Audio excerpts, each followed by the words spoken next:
¿Sabías que las garrapatas pertenecen al grupo de los arácnidos? Se alimentan principalmente de sangre y además se encuentran presentes en casi todos los vertebrados terrestres, principalmente en mamíferos. Acompáñanos en nuestra sección webinar Artrópodos en la Ciencia, donde tendremos como invitado al profesor e investigador Jesús Cortés. Mi nombre es Yesenia Morales y esto es Artrópoda TV. Bienvenidos.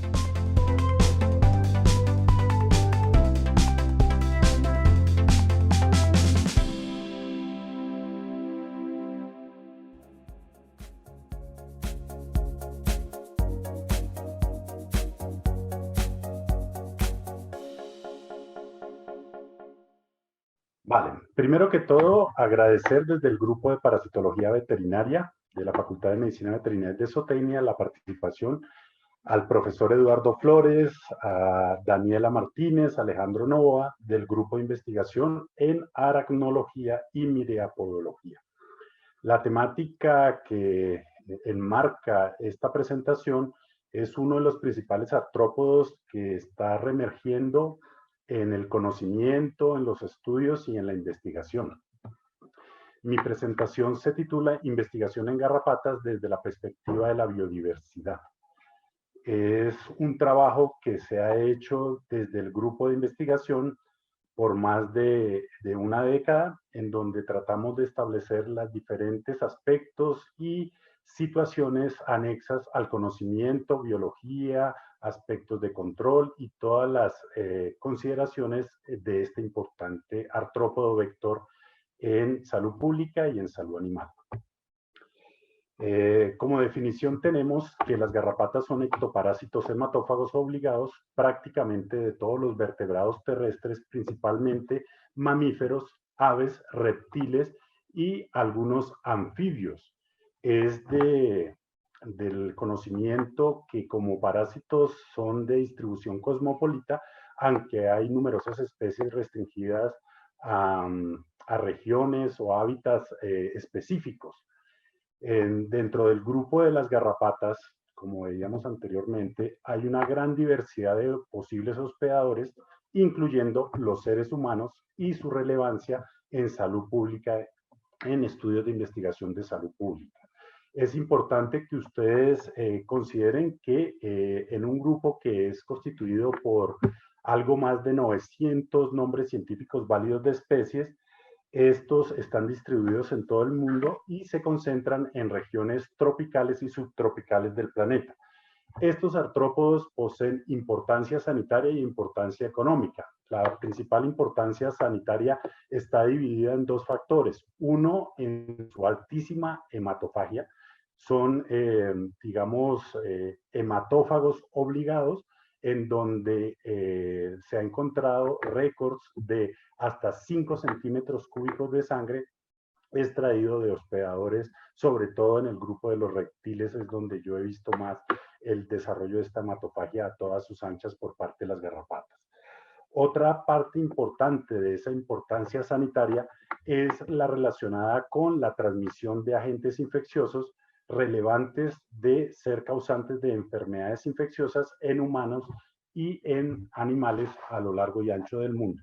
Esta capacidad vectorial de las garrapatas se ve favorecida porque se alimentan por periodos relativamente largos. Hay garrapatas que duran fijos, sobre todo los ixoides, que duran fijos por periodos superiores a 20, 25, 30 días o más en algunas ocasiones. La picadura es usualmente indolora y se detecta, es prácticamente al final cuando los individuos adultos están plenamente ingurgitados y ellos están previos a ese desprendimiento.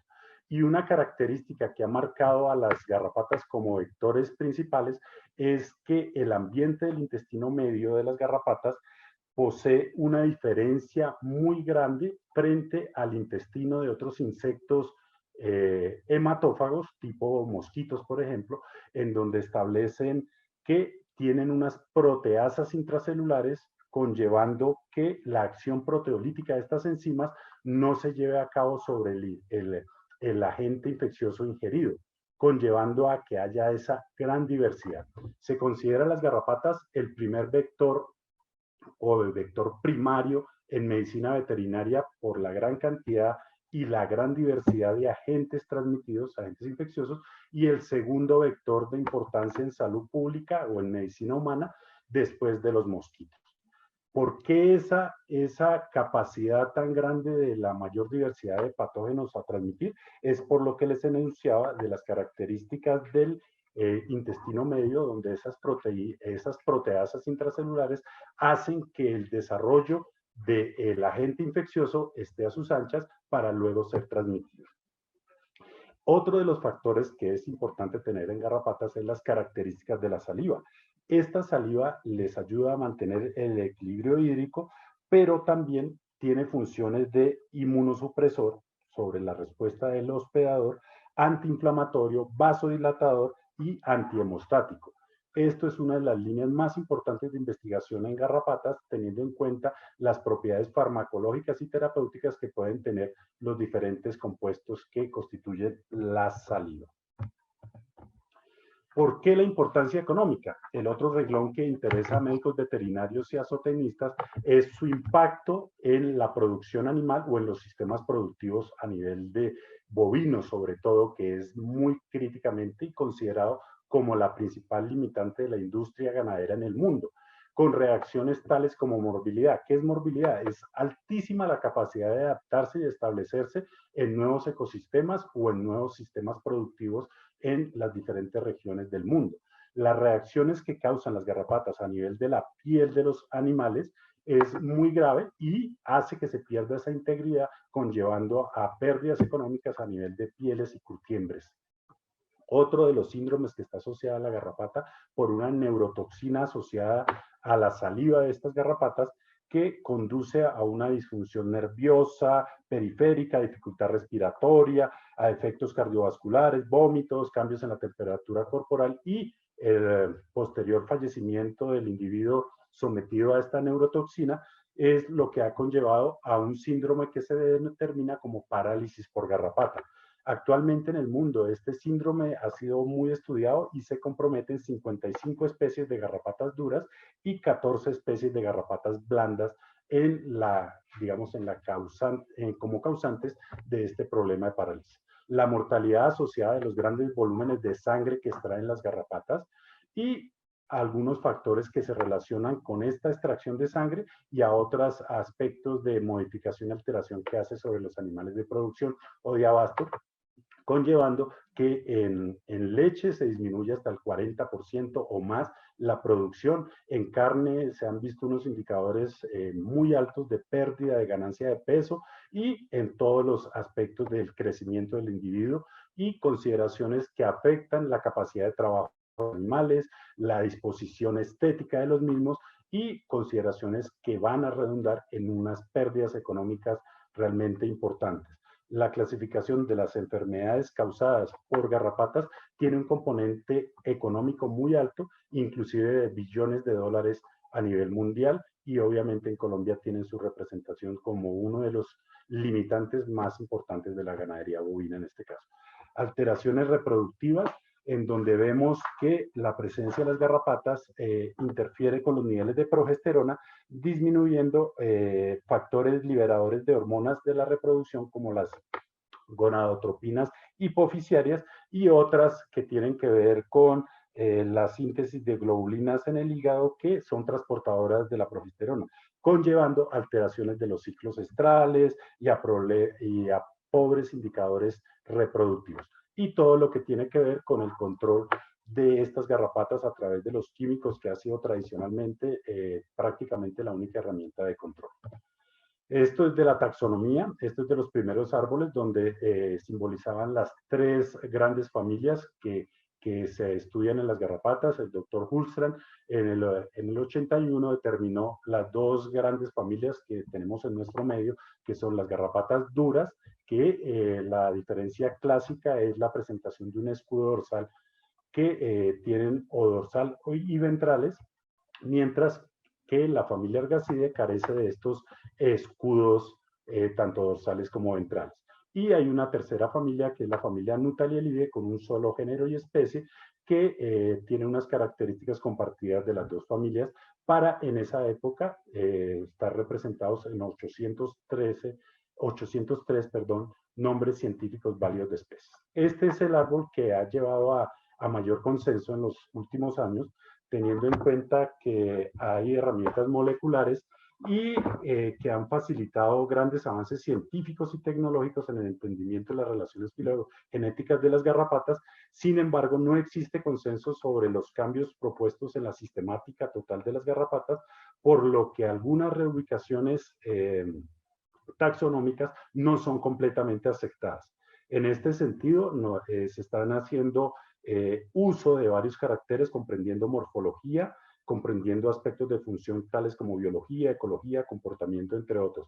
Pero todo indica que en próximos años seguirán existiendo estas reubicaciones. Entonces, para explicar un poco el cuadro taxonómico de las garrapatas, como ustedes lo ven, son individuos considerados cerca de 907 nombres científicos válidos de especies en 3 familias, y considerando que la familia Ixodidae son las garrapatas duras con 6 subfamilias, la familia Argacidae, que son las garrapatas blandas o coriáceas, con 2 subfamilias, la familia Nutalielidae con un solo género y especie, Nutaliella namacua, y la familia Deinocrotonidae, que es una familia fósil que se le dio a partir de 2007 con un solo género, que fue el Deinocroton Draculi.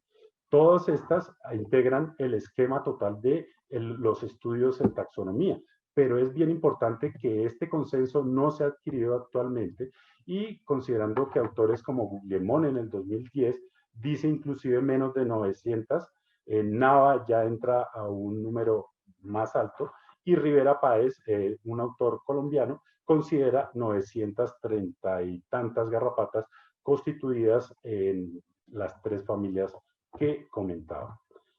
Otro aspecto que se está desarrollando fuertemente en los últimos años es el desarrollo de la sistemática, taxonomía y filogenia asociada a estudios de consideraciones particulares de parafilética y de otros aspectos, teniendo marcadores moleculares que ya están caracterizados tanto mitocondriales como ribosomales, para realmente la consideración de la filogenia específica de los individuos.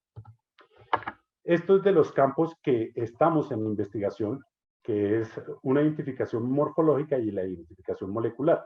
Entonces, donde se deben establecer colecciones nacionales de garrapata. En el mundo existe una colección muy importante en la Universidad de West Georgia, dirigida por la doctora Lorenza Beati, que tiene la colección más grande de garrapatas. Nosotros estamos haciendo un esfuerzo muy grande en el laboratorio de parasitología veterinaria con nuestra colección de garrapatas en el territorio nacional. Generación de taxonómicas de especies endémicas. Nosotros estamos ahorita en varios estudios que realzan esta necesidad de la descripción de claves taxonómicas. Se desarrollan estudios donde el género Amblioma, por ejemplo, no tiene claves de estas dicotómicas para el extendimiento del estadio larva, que hacen mucha falta, y nos ha tocado entrar a generación de otras herramientas. Por la parte molecular, estandarización de técnicas moleculares con marcadores de genes o mitocondriales o ribosomales nucleares, en donde establecemos como principales el 16S, el citocromo C oxidasa 1 y el espaciador transcripto 2. Estudios en especies crípticas, relaciones filogenéticas con otras zonas geográficas. Es importante también, dentro de los estudios de investigación en los cuales se debe participar, en la distribución y favorabilidad de hábito, teniendo condiciones de cambio climático, variedad climática. Este es un estudio que hicimos dentro del grupo, en donde establecimos en una zona que históricamente carecía de la presencia, o no teníamos unos reportes oficiales de presencia de la garrapata del bovino, como es el Rhipicephalus bophyllus microplus, encontrándola en el municipio de Pachavita, Boyacá, a 2.903 metros sobre el nivel del mar. Esto fue el recorrido. Se hizo un estudio en 130 municipios del altiplano con los diferentes gradientes altitudinales para ver la presencia o ausencia de la garrapata y la posibilidad de establecerse o de que fuera erradicada o eliminada en ese contexto ambiental. Esta fue la proyección que se hizo para el 2020 en esa época. En las áreas rojas eran las áreas de extirpación para esta garrapata y las áreas de este verde eran áreas de colonización por parte de Rhipicephalus bófilos micrópulos, lo cual indica que realmente la nueva distribución de los artrópodos, y en este caso de las garrapatas, está siendo muy dinámica por consideraciones ambientales sujetas a temperatura, pluviosidad, humedad y demás. Estos son de lo que se hace, por ejemplo, en Europa, que son consideraciones de mapas teniendo en cuenta riesgos de distribución de las garrapatas. Como ustedes ven, ya vamos a entrar en el verano propiamente dicho, en la zona templada, y encontramos que el rojo es el riesgo máximo que se puede encontrar, el verde es el riesgo mínimo de infestación por garrapatas. Entonces, como ustedes ven, Inglaterra está totalmente inmersa en riesgo máximo a la presentación de fenómenos de encuentro con garrapatas o de infestaciones en los animales o en las personas por medio de las garrapatas. ¿Qué se puede hacer en distribución bioecología de otras especies? Modelos de distribución de diferentes escenarios, epidemiología y mapas de riesgo relacionados con enfermedades de importancia de salud pública y sanidad animal. Entonces están estos géneros que realmente falta hacer muchos estudios en el país, solo hay de Rhipicephalus bófilos micrópulos, algo se hizo en Dermacentro, pero realmente incluso familias enteras, estudios de bioecología y distribución, toca establecerlos considerándolos. Otros aspectos, cambio climático y cambios antrópicos, y lo que está moviendo realmente a los ministerios de salud pública en las enfermedades transmitidas por vectores, que son enfermedades emergentes y reemergentes, y las enfermedades zoonóticas, en este papel que anunciábamos de las garrapatas como vectores principales con gran diversidad. Otra de las cosas es que siempre se deben establecer en las enfermedades en las cuales intervienen vectores, los vectores transmisores, los reservorios, los hospederos amplificadores y los patógenos a transmitir. Nosotros estamos dentro del grupo en unas investigaciones que comprenden los factores que intervienen en la caracterización epidemiológica de estas enfermedades. Otro punto que es muy importante desarrollarlo es la investigación a nivel de resistencia a garrapaticidas. Están datos históricos de arsenicales organofosforados en el siglo pasado, y los últimos que tenemos en este caso son, por ejemplo, el amitraz, las ivermectinas y el fipronil, con, digamos, desarrollos internacionales bien importantes en Colombia a través de alianzas con la Universidad de Antioquia, la Universidad de Córdoba, la Universidad de Los Llanos. Estamos haciendo estudios de establecer la resistencia a diferentes garrapaticidas. Estos son de los trabajos que deben ser mencionados. Resistencia en otras especies, por ejemplo, la gran descarga de productos garrapaticidas que se están haciendo en la garrapata del perro y en otros animales como los caballos, que es la dermacentornitis. Caracterización de esas cepas resistentes y su distribución geográfica, determinación de los mecanismos. Nosotros hemos utilizado High Resolution Melting, que es un tipo de PCR de alta resolución que detecta mutaciones puntuales de resistencia en garrapatas que sean de interés ordinario de salud pública. Interacciones, combinaciones, mezclas o un uso que hemos tenido, digamos, la afectación en donde se ha utilizado plaguicidas agrícolas, de nuevas moléculas, formulaciones y estimaciones de pérdidas económicas y costos asociados. El manejo integrado, que es hacia donde debemos apuntar como consideraciones de una serie de medidas complementarias de control que llevan a una productividad abajo de costos y a evitar el fenómeno de la resistencia con todas las herramientas que tienen que ver con la posible interacción de las diferentes medidas. Como ustedes ven, hay una gran consideración con extractos vegetales, vacunas, biológicos y otras herramientas. ¿Qué se podría hacer en manejo integrado?